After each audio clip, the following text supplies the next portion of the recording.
Hey everyone, welcome to Onyx Training Table. I'm Mark. Today, I want to talk about a deal that happened in New York City back in 2019, I think it was. And it's really sad and to me speaks to what we aren't training our officers to do. There's in this video footage, you'll see some stuff where you're like, what? I mean, as you may or may not know, I've been in policing since 1992. Coming up on 30 years being involved in policing, 20 years as an officer. I was 15 years on a SWAT team. I participated in hostage rescues. I've been shot at more than once. And I teach around the country. I've taught around the country and actually internationally for the last 15 years. So I have some understanding about police advanced tactics and basic tactics. I teach concepts and principles. My approach is what I call a human-centered, principle-based approach to police training, is that everybody is a human being. I may have to kill a person or shoot a person, but they're a human being. And the reason I have to do that is because no other level of force would be able to stop this person from doing what they're doing, or would be appropriate in the situation.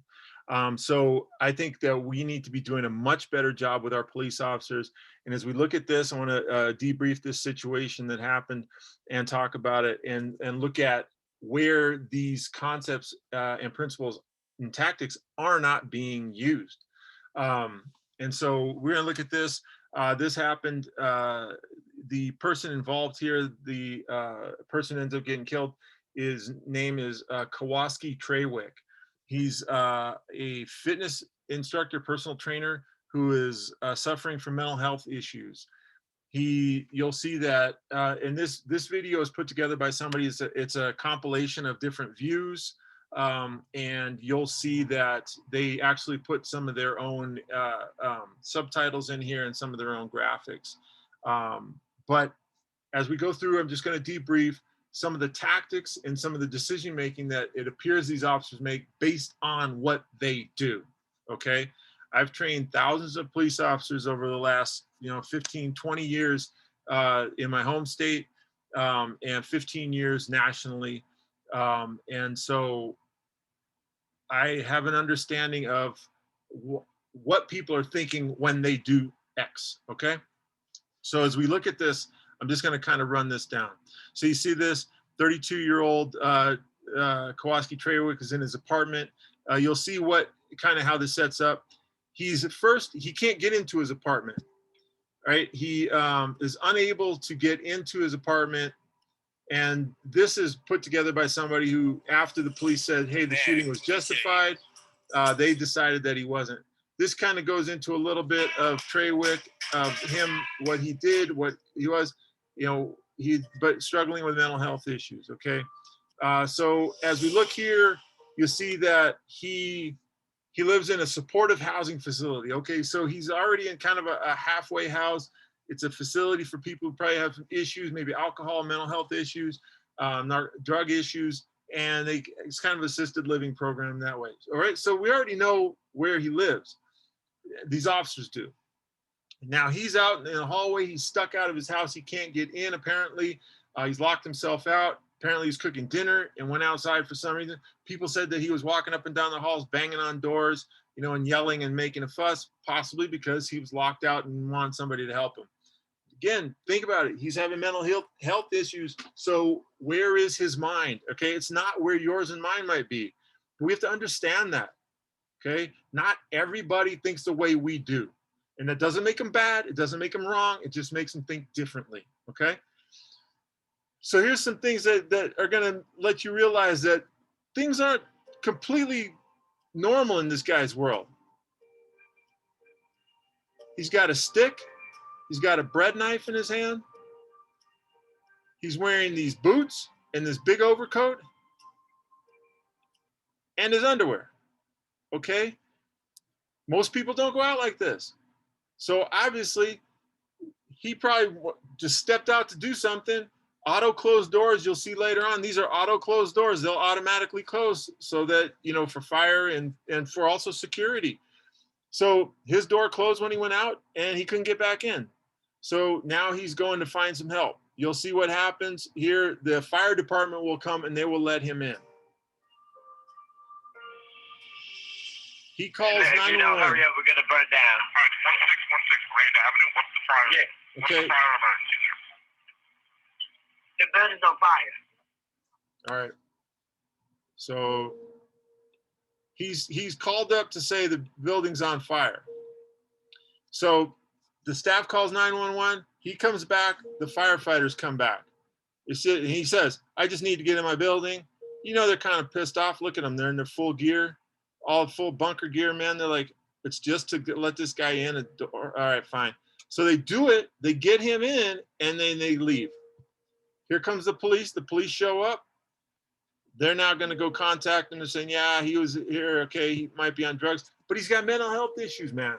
So is he on drugs or is it mental health, right? So they'll tell you here, you got the white officer, he's like a 3-year officer. The black officer is like a 16-year officer. Watch their different body languages and their different movements, okay?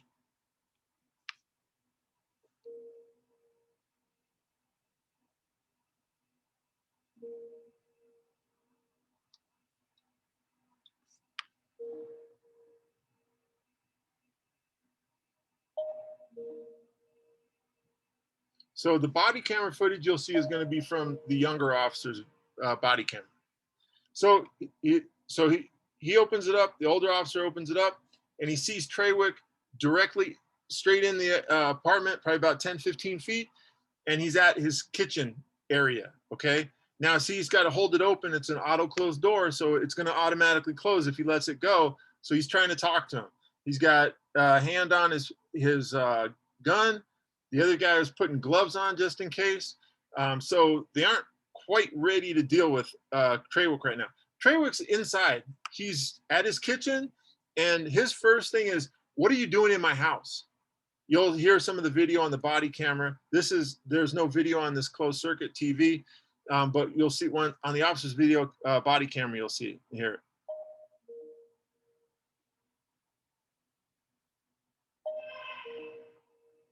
Okay, he's trying to talk to him. He's trying to get in there. You see that the younger officer pulls out his taser because the other officer has identified Trawick in there holding the bread knife and the stick, and he's saying, hey, drop the knife, drop the knife. Trawick is inside saying, why are you in my house? Is that a reasonable question for him to ask? Yes. Trawick isn't thinking straight. He's just called 911 to say his building's on fire because he can't get into his apartment. And so now he thinks everything's good. I'm in my apartment. I'm cooking dinner. And now the police show up and he's like, why are you in my house?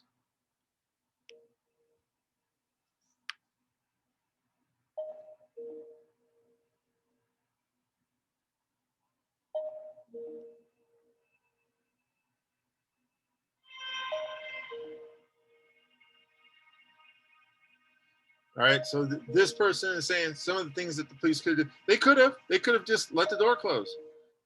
They want it. They're in though. Now this is the body camera. He's got the taser on Trawick. He's in there. He's like, Davis is telling him, don't tase him. We're going to talk to him. Don't just tase him. Why are we tasing him? We just opened up his door. He's standing in his house. They're not there on a criminal complaint. But do you see now how the younger officer is immediately taking it that they're apprehending a suspect? They've got to stop this suspect from what they're doing. But it's not. It's the time right now to just talk. Let's just talk. And so the older officer is trying to say, we're not going to tase him. He's trying to talk to him, but they're trying to tell him to put the knife down. But Trawick keeps asking the same question over again. What are you doing in my house?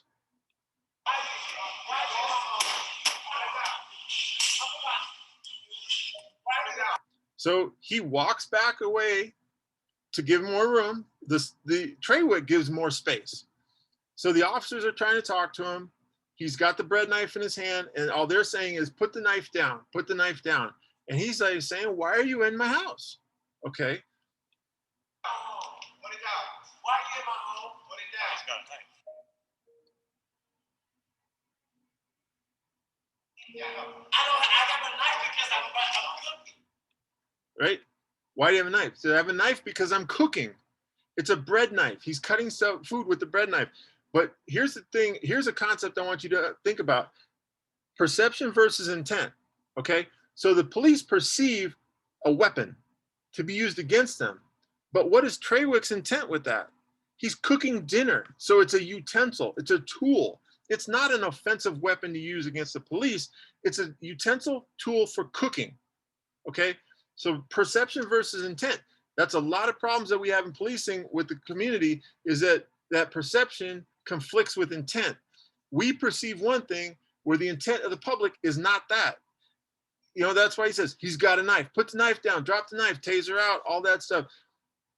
It's not an offensive weapon. Trawick had the knife before the police showed up.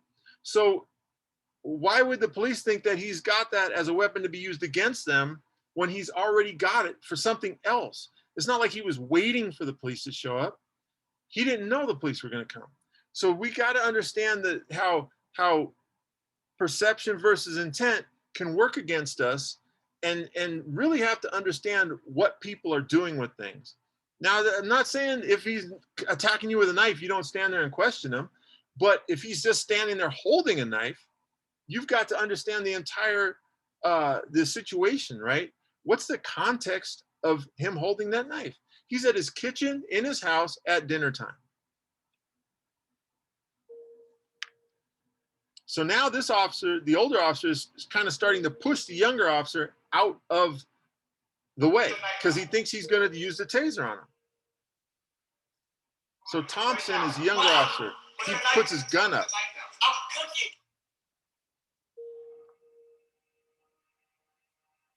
Put the knife down. I just called the fire department. I thought the fire department have already been here. Put the knife down. Why did you just kick in my door? The door was open with the chain. I'm knocking the door. Put the knife down.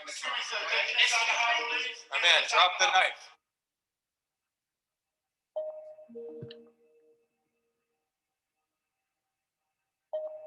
Why So here's what I want you to understand. is my door? Drop the knife. Yes. Drop the knife. Drop the knife. Drop the knife. Put the knife down. Put the knife down, please. Sir? Okay, so here's the point that I want you to understand here about training. So Thompson pulls out his taser while still pointing his gun at Trawick. Where do we ever train that you have your lethal firearm out and now you pull your less lethal taser out? So you have your gun in one hand and a taser in the other hand. Where is that ever trained? It better not ever be trained anywhere. That is a combination of a less lethal and lethal weapon, right? Tool. And so he's now being responsible or making himself responsible for making a less lethal decision and a lethal decision. That's why we have teams, so that one person isn't making all the decisions. This is a violation of training. I know it is. And I'm sure if you called Taser would say, no, there is no way we would say that, because of a sympathetic response. Muscle memory is going to dictate that if he's got to do something, he's going to go with what's more practice, which is his handgun. He practices more with his handgun than he does with that taser. And so muscle memory and you know, the OODA loop and the compression of decision making is all going to dictate that he's going to shoot Trawick with a gun, even if he intended to use his taser. We've seen it before. We saw it in Tulsa, Oklahoma. Reserve deputy ended up shooting and killing a suspect. He thought he had his taser in his hand. It was his handgun. We saw it they made a movie about it, right? Fruitvale Station, about the BART shooting. BART police officer shot and killed a man who was handcuffed lying on the ground. He thought he has his taser out. One round to the back. It happens. People don't act like it doesn't happen. We need to be thinking, we need to be training, we need to be planning, we need to be having our principles and our concepts and our tactics to be able to do better in situations like this. They are not even there on a criminal complaint. They're there because at worst, he called in a false 911. He's not a violent criminal. If you listen to him, he's saying, I've got my knife because I'm cooking. Why are you here? I called the fire department because I was locked out. They came, they handled it. Everything's good. These guys are here saying, hey, following up saying you dialed 911, it's a misuse 911 or whatever else they're there for.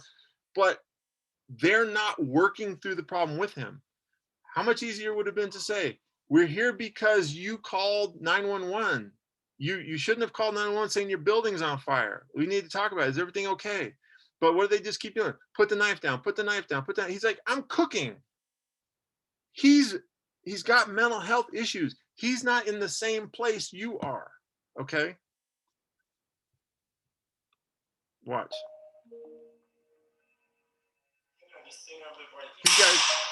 He goes to tase him with his handgun. That's too.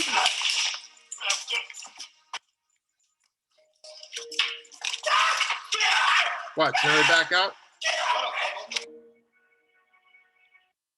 They back out because Trawick jumps back up. It's not incapacitation past that 5 seconds, right? He's gonna be totally fine after that 5 seconds. So he jumps back up because now he's upset. And so they back out the front door and he pulls his gun like he's gonna shoot him. Why are you gonna shoot him? Because he's upset because you tased him? Watch. Now watch him. Okay, how much do you think he really planned to shoot him and really intended to shoot him and knew it was a good shoot? He shot 1, 2, 3, 4, and then he holsters right away. He's standing in front of the door where the suspect who he just shot, who was obviously threat enough to shoot, and he immediately holsters. He has no real conscious idea of what he's doing at this moment. He has resorted to his training, fires rounds and then holsters. We've seen that before. We've seen that in real life situations, and that's gotten officers killed. They fire, holster, and the suspect's not down, and the suspect ends up shooting and killing him. So you tell me, based on this, how well trained this officer is. I'm not saying it to slam the officer. I'm saying it to slam the profession, that we are not training our officers well enough to be prepared to handle situations like this. And then we expect them to take care of it. We deny them training, we cut back on training, we reduce training. We say, we give them this warrior mentality training. We give them this fear-based training that everybody's a threat to them, everybody's trying to kill them at all times. And then we are surprised when things like this happen. And then what we do is we make up excuses for these officers. And I refuse to do that. I refuse to make up excuses for the officers because Kawaski Trawick doesn't need to be shot right there. There's no reason for him to be tased right there. Watch this officer. Watch what he does. He just gets on radio and starts walking away. He's like, he wants to go away. This guy, they can't get in, the door's locked. Okay? So you see it, year and a half, and the PD finally comes out and says, yeah, I was justified. And here's the video. And I saw that video as soon as I saw that officer put a gun in one hand and a taser in the other, and I said, I cannot believe that they ruled that as justified. That falls so far outside of training that it's not even funny. And yet we do things like that, and we wonder why the public is concerned or doesn't really believe that we have their best interests in mind.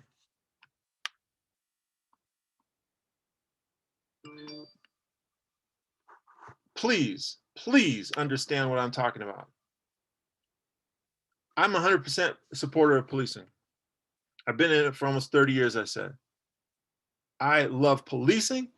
I love the profession and the people who do it. But I will not accept this level of performance. I won't. It's unacceptable. So understand this. I'm going to put this up and I'm going to leave it open. You can make comments, but understand if you're ignorant and you don't understand what you're talking about, you might get treated that way. I believe in policing. It's what I do with my life is train police officers. All right.